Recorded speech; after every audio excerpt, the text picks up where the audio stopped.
Dear student, how are you? आज मैं आप लोगों को सॉल्यूशन बताने जा रहा हूँ direct and inverse concept part 1 का। पिछले दिन मैं इसका टेस्ट लिया था, बहुत सारे बच्चे का इसमें परफॉर्मेंस ठीक ठाक रहा है और कुछ का परफॉर्मेंस ठीक नहीं है। चलिए, कोई दिक्कत नहीं है, हम आपको एक एक करके सारे क्वेश्चन का हल बताने जा रहा हूँ। आप लोगों को इन सारे प्रश्नों को ध्यान से समझना होगा हल को। कैसे हम इसमें डायरेक्ट रिलेशन और इनवर्स रिलेशन का यूज करके percentage, time and work and speed, time and distance का क्वेश्चन करेंगे, ये हम इसमें बताने जा रहे हैं। तो ज्यादा समय नहीं लेते हैं, क्वेश्चन स्टार्ट कर रहे हैं। पहला प्रश्न आप लोगों को स्क्रीन पर जा रहा है, ये है। फर्स्ट प्रश्न है, if 25 workers can complete a job in 24 days, then in how many days will 36 workers together complete the same job? कहता है कि काम सेम होगा, लेकिन वर्कर्स पहले 24 था, अब 36 हो गया।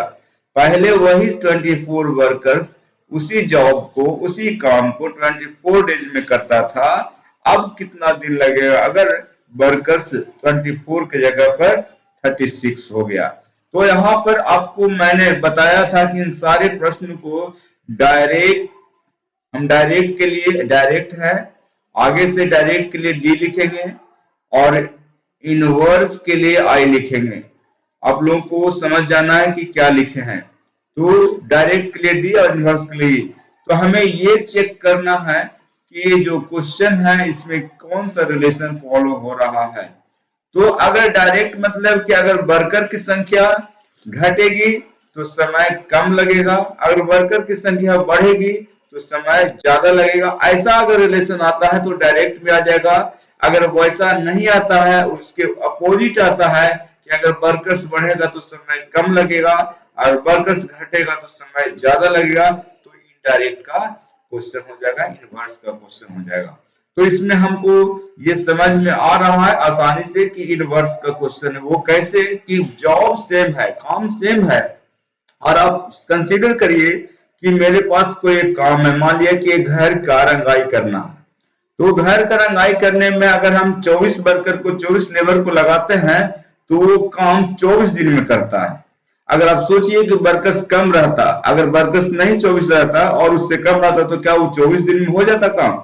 नहीं, क्योंकि आदमी जब घट जाएगा तो समय ज्यादा लगेगा। ये चीज आपका लॉजिकली सोचना पड़ेगा, लॉजिकली आप अप्लाई करिए इस पर।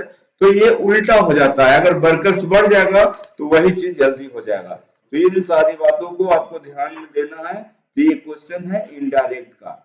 तो इनडायरेक्ट का क्वेश्चन सॉल्व करने के लिए हमको क्या करना होगा कि यहां देखना है कि 24 है। इनडायरेक्ट में क्या होता है कि दोनों का प्रोडक्ट, यहाँ वर्कर 24 है और डेज कितना 24 डेज है, ये दोनों का प्रोडक्ट हमेशा क्या होगा? कांस्टेंट होगा। कांस्टेंट के लिए हम के लिखेंगे आगे से। चलिए, तो वही चीज अप्लाई होगा नेक्स्ट टाइम में। अगर नेक्स्ट टाइम में वर्कर बढ़ जाता है तो टाइम का जो भी वर्कर्स और टाइम का जो भी प्रोडक्ट होगा ये कांस्टेंट के इक्वल होगा। तो आराम से यहाँ पर यही कॉन्सेप्ट का इस्तेमाल करके आपको ये क्वेश्चन को चुटकियों में बना देना है, कोई इसमें देर नहीं लगना चाहिए। यहाँ पर वर्कर क्या हो गया 36 और डेज पूछ रहा है, तो डेज की जगह पर हम डेज लिख देते हैं। अब ये वर्कर्स से वर्कर्स कैंसिल आउट हो गया, ये 12 3 36 और 12 दूनी 24। 12 से 3 बार में कटा 36 और 12 से 2 बार में कटा 24 और 2 से नहीं कटा, 3 से कटेगा 24, 8 बार में ये 2 रह जाएगा, तो 8 गुना 16। डेज कुल कितना हो गया? डेज बराबर 2 into 8 16 डेज होगा। इतना आसानी से क्वेश्चन बन गया, केवल एक ही कॉन्सेप्ट पर कि आपको क्या पता करना है कि डायरेक्ट है कि इनवर्स है।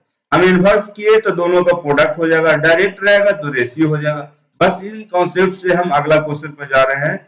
सेकंड क्वेश्चन में कहा था a man can copy 75 pages in 21 hours. How much time will he take to complete the 35 pages? इसमें कहता है एक आदमी है जो 75 पेजों को 21 घंटा में कॉपी कर सकता है। फोटो कॉपी की मशीन में के चलते हैं उसको या लिख सकता है 21 आवर में। तो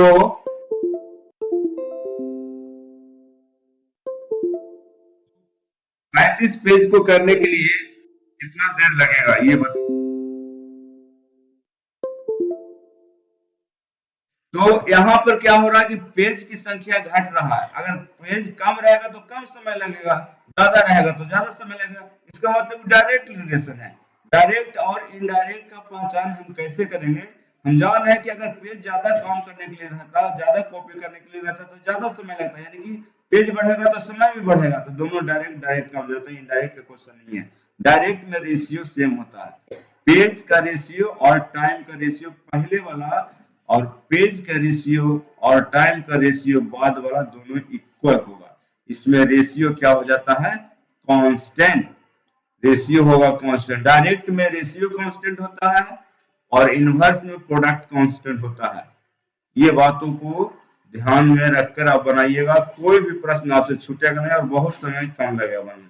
यहाँ 75 पेज का पी लिखते हैं और 21 आवर्स का HR लिखते हैं। यहाँ पेज कितना हो गया है? 35।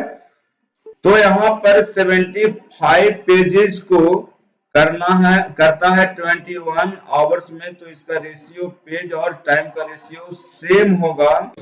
अगला पेज कितना करना है? 35 पेज और उसी का टाइम पूछ रहा है, कितना टाइम लगेगा उसको करने में। तो यहाँ पर पेज से पेज कैंसिल हो जाएगा। 7 से 21 करता है 7 से 3 से 3 से करता है 7 टाइम्स और 25 से यहाँ पर 7 5 या 35 और 5। तो यहाँ पर हो जाएगा आपको टोटल क्रॉस मल्टीप्लाई होगा। टाइम निकालने के लिए यहाँ पर टाइम बराबर हो जाएगा 7 × 7 49/5 आवर्स। इसको 9 × 5 45 4 49 आवर्स कर सकते हैं। 9 and 4/5 इसको डेसिमल में करना होगा तो 9 का 9 और 0.8 आवर्स होगा। 9.8 आवर्स टाइम लगेगा, यानी कि समय कम गया। अगर पेज कम गया है तो समय कम गया। इस तरह से रिलेशन लगा करके हम क्वेश्चन को बनाएंगे। चलिए थर्ड प्रश्न पे चल रहे हैं। थर्ड क्वेश्चन क्या है? अ person covers a distance of 55 kilometre in 10 hours. How long time he will take to cover a distance of 66 kilometer at the same speed। Speed यहाँ पर कांस्टेंट है, यहाँ पर वैरी कर रहा है डिस्टेंस और टाइम। अगर हमको यहाँ पर रिलेशन की बात किया जाए कि कौन सा रिलेशन डायरेक्ट है कि इनडायरेक्ट है, तो यहाँ पर हम देखते हैं कि अगर डिस्टेंस बढ़ेगा तो टाइम भी बढ़ेगा। अगर डिस्टेंस कम रहेगा तो कम समय में वहां पहुंच जाएगा। मान लिया कि सेम स्पीड से कोई गाड़ी खोला है कहीं जाने के लिए, अगर लंबी दूरी जाएगा तो उसको ज्यादा समय लगेगा और शॉर्ट डिस्टेंस कवर करना उसको होगा तो कम टाइम लगेगा, क्योंकि स्पीड यहाँ पर क्या है? सेम है। स्पीड यहाँ पर कांस्टेंट है। स्पीड न तो घट रहा है और स्पीड न तो बढ़ रहा है। तो यहाँ पर डायरेक्ट रिलेशन का प्रश्न है। डायरेक्ट में आप जानते ही हैं कि दोनों का प्रोडक्ट शुरू में जो भी है डिस्टेंस और टाइम, दोनों का प्रोडक्ट का जो भी होगा रेशियो वो कांस्टेंट होगा। किसका? अगला जो डिस्टेंस और टाइम का होगा। तो अगला डिस्टेंस खाली पता है और टाइम तो हमको निकालना है, तो टाइम के जगह पर टाइम लिखेंगे। इस तरह से आप अप्लाई कर सकते हैं इन सारी चीजों को। देखिए इसमें क्या बेनिफिट है हम तुरंत बताने वाले हैं। 11 × 6 = 66, 11 × 5 = 55, 5 × 10 और टाइम बराबर क्या हो जाएगा? 6 × 2 = 12 आवर्स।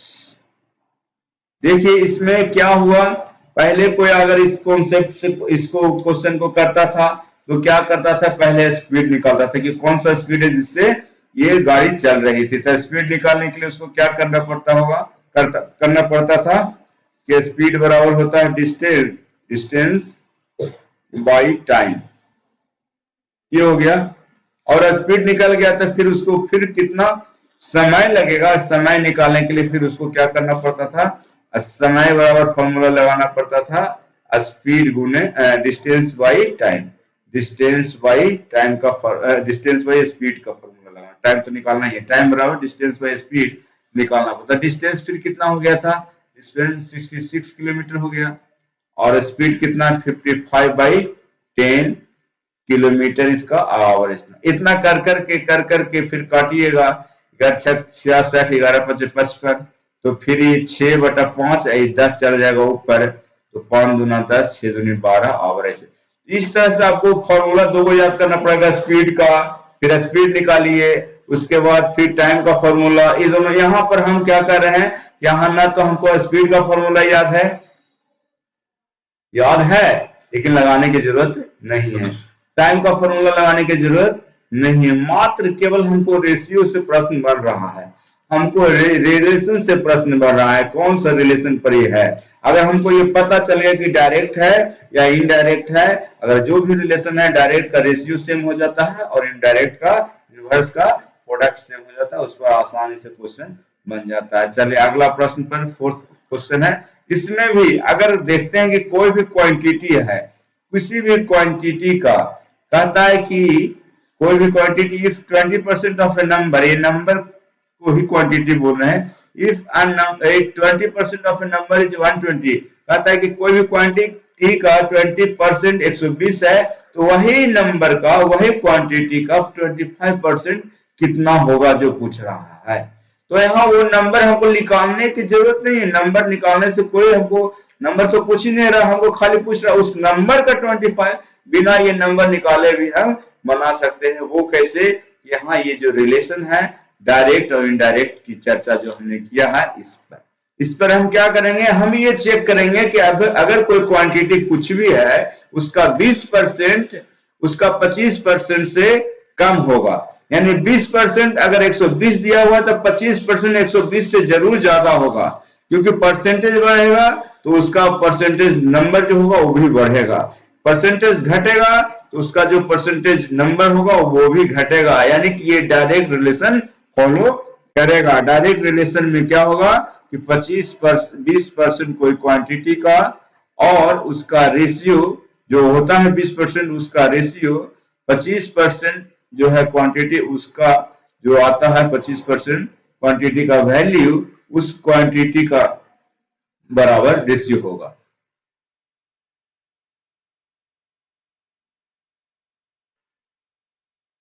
तो ये रेशियो सेम होगा, एक परसेंट से परसेंट कैंसिल आउट हो जाएगा, 10 से 10 कैंसिल, और 2 से 12 6 टाइम, तो क्वांटिटी का 25% ऑफ क्वांटिटी, 25% ऑफ क्वांटिटी बराबर कितना हो जाएगा, सीधा डायरेक्ट 25% निकल जाएगा, कितना 6 गुने 25 150।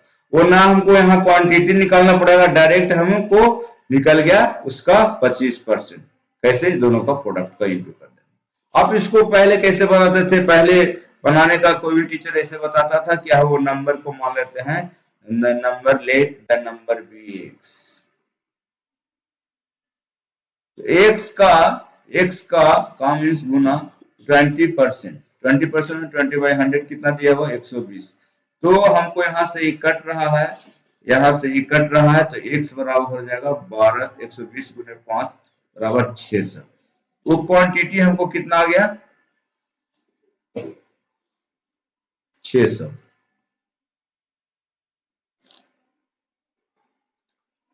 क्वांटिटी आ गया 600।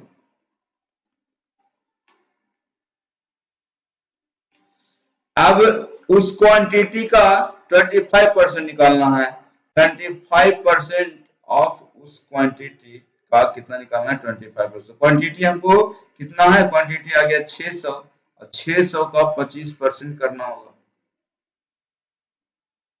तो 150। इस तरह से करेंगे, हमको यहाँ पर ये 600 निकालने की जरूरत नहीं था, हमको डायरेक्ट 150 आ रहा है तो 600 पर क्यों जाएंगे। हमारा ये कंपटीशन में एक एक सेकंड का महत्व होता है, इसलिए समय बचाइए और अपना दिमाग चलाइए। दिमाग चलाने के लिए हम इस तरह का क्वेश्चन सेट किया था हमने और इस पर ये दिखाया था कि कैसे हम इस पर डायरेक्ट और इनवर्स रिलेशन का इस्तेमाल कर सकते हैं। अभी तक हमने टाइम एंड वर्क पर इस रिलेशन का इस्तेमाल करके बताया है, उसके बाद परसेंटेज पर भी बताया है। अभी हम इसको स्पीड एंड डिस्टेंस पर भी, इसको स्पीड डिस्टेंस एंड टाइम पर भी इसको इस्तेमाल करके बता रहे हैं। इन सारे जगहों पर कैसे इस्तेमाल हुआ, ये रिलेशन डायरेक्ट और इनडायरेक्ट, इसको हम चेक करना है कि इसमें रिलेशन कैसा है डायरेक्ट और indirect. A person covers a distance of 50 kilometre at a speed of 45 kilometre per hour. How long distance he would cover in the same time if he decreases his speed by 10 kilometre per our. कहता है कि अगर वो 45 kilometre की speed से जाता है तो 50 किलोमीटर की दूरी करता है तय। समय वही होना चाहिए, उसी समय में अगर उसका स्पीड कम जाती है 10 किलोमीटर से तो कितना दूरी तय करेगा। हमको यहाँ पर समय क्या है, कांस्टेंट है। एक क्वेश्चन में स्पीड कांस्टेंट था, यहाँ समय है कांस्टेंट। तो समय जब कांस्टेंट हो गया तो स्पीड और डिस्टेंस के बीच में कैसा रिलेशन होगा। अगर स्पीड हम बढ़ाएंगे तो मेरा दूरी ज्यादा तय करेगा, स्पीड हम बढ़ाएंगे उसी समय में दूरी ज्यादा तय करेगा। अगर स्पीड हम कम करेंगे तो उतना ही समय में हमारा दूरी कम तय होगा। ये बातों को समझना है। अगर समय फिक्स है कि 1 घंटा, तो 1 घंटे में ज्यादा स्पीड से जाएंगे तो ज्यादा दूरी, और उसी 1 घंटे में स्लो स्पीड से जाएंगे तो कम दूरी। यानी कि डायरेक्ट रिलेशन है, ज्यादा स्पीड ज्यादा दूरी, कम स्पीड कम दूरी। तो यहाँ पर डायरेक्ट का काम होगा, इनडायरेक्ट कैंसिल हो जाएगा। डायरेक्ट में क्या होता है, रेशियो सेम। तो हमें यहाँ पर डिस्टेंस पूछता है। डिस्टेंस जब पूछता है तो डिस्टेंस को ऊपर रखेंगे और स्पीड को नीचे रखेंगे। नहीं तो डिस्टेंस पूछता है ना, जिसको पूछता है उसको ऊपर ही रखिए, कोई दिक्कत नहीं है। अब यहाँ पर डिस्टेंस हमको पूछ रहा है तो d2 और स्पीड s2 कर देंगे। इसका रेशियो कौन सा होगा, शुरू में डिस्टेंस कितना था 50 किलोमीटर, स्पीड था 45 किलोमीटर पर आवर। अभी डिस्टेंस d2 निकालना है और स्पीड दे दिया 10 किलोमीटर कम है, decreases his speed bye 10 kilometre, यानी 45 से 10 घट गया है तो क्या हो जाएगा 35। यहाँ 2 रहता तो 10 किलोमीटर हो जाता है, यहाँ बाई के जगह पर 2 रहता ना तो 10 किलोमीटर ही लेते, लेकिन यहाँ 35 किलोमीटर लेंगे। 10 किलोमीटर पर आवर हम इसको क्या करेंगे, घटाएंगे। चलिए, तो ये सामने सामने कैंसिल आउट हो जाता है।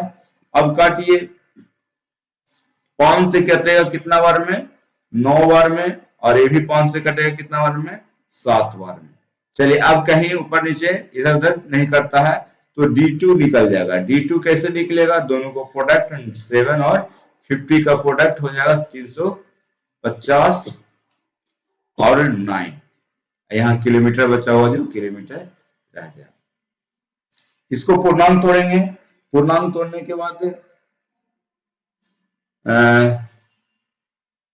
करता है क्या, डिस्टेंस कितना था 50 और बाई स्पीड था 45, फिर है स्पीड कितना 35 और डिस्टेंस कितना होगा 9 5 9 चौका 36 ज्यादा हो जाता है, 9 तिया 27 और कितना बच जाएगा 8 शेष बच जाएगा, उस पर 0 और 9 81 ज्यादा 9 72 इसमें से माइनस होकर 8 बच जाएगा। फिर से पॉइंट दे देंगे तो फिर 8 बार ऐसे ही किलोमीटर आएगा 30। इसको पूर्णांक में अगर तोड़ के लिखेंगे तो कितना हो जाएगा 38 350 किलोमीटर बाई 9 350 बाई 9 किलोमीटर। इसको पूर्णांक तोड़ेंगे तो कितना होगा 38 और 8 बाई 9 किलोमीटर। अगर डेसिमल में पूछेगा तो ये, और फ्रैक्शन में मिक्स फ्रैक्शन में पूछेगा तो ये आंसर होगा। ये आंसर हाँ सही आंसर है। चलिए, तो आप लोगों को ये गुणा भागा करना ज्यादा सावधानी से होगा। आपको रिलेशन पकड़ना होगा सावधानी से। रिलेशन पकड़ने में गलती हो गया तो आंसर गलत। लेकिन इसमें एक चीज है कि फॉर्मूला का इस्तेमाल एकदम नहीं है, 0 है। इसमें स्पीड टाइम डिस्टेंस है, इसका कोई फॉर्मूला का हमको जरूरत नहीं है। हमको केवल एक कॉमन सेंस का इस्तेमाल करना है कि डायरेक्टली वैरी कर रहा है कि इनडायरेक्टली वैरी कर रहा है। इस तरह से मैं आप लोगों को 5 प्रश्न का सॉल्यूशन दे दिया है।